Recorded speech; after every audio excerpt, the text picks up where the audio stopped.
Hi guys, so Samsung touts the S22 Ultra as the toughest Galaxy, but there's a drop test video that shows the S22 Ultra taking a beating quite easily. We're going to talk about it and analyze why that might be the case. But before we get into it, definitely subscribe and hit the bell icon if you haven't to get daily tech updates, and drop a like if you enjoyed the video. So the S22 Ultra is protected by the new Gorilla Glass Victus Plus on the front and back, and the frame is made of the new Armor aluminum, which is 10% stronger than the previous aluminum on the S21 Ultra. So on paper, it's built like a tank, but according to a new drop test by PBK Reviews, the S22 Ultra might not be as durable as Samsung touts it to be. From the first backdrop, the super clear glass over the top camera lens gets shattered quite easily. Now, why I think that happened is because of the new camera design. It easily exposes the protective glass for each camera lens, so any drop with a slight tilt towards the camera lens will most likely break the glass, because that's gonna be the first point of contact. Also, that's a pretty rough surface, but I guess it makes sense because if you're outdoors, that's the kind of surface you're gonna be exposed to if you drop your phone.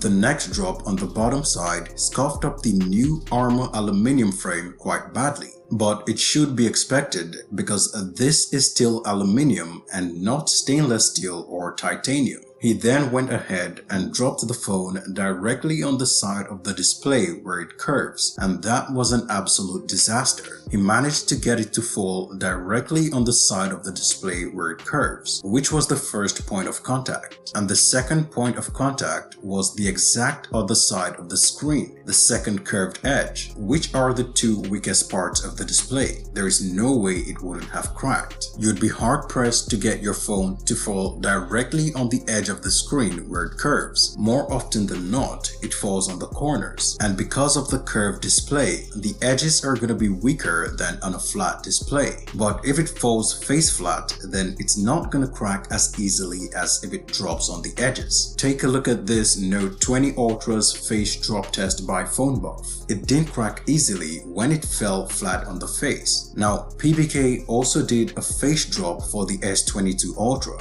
which further increased the cracks inflicted by the previous drop. But if he had done a face drop first, I'm pretty sure it wouldn't have cracked as easily as the side drop. He did a few more drops and the S22 Ultra got really beat up, but it took another side drop from about 6 feet to finally kill the display. Yet the display and fingerprint reader still worked perfectly even though the display was barely visible. But I would say definitely put a case on it. Anyway, be sure to drop a like if you enjoyed the video, and definitely subscribe and hit the bell icon to get daily tech updates. Thanks for watching guys. See you in the next one.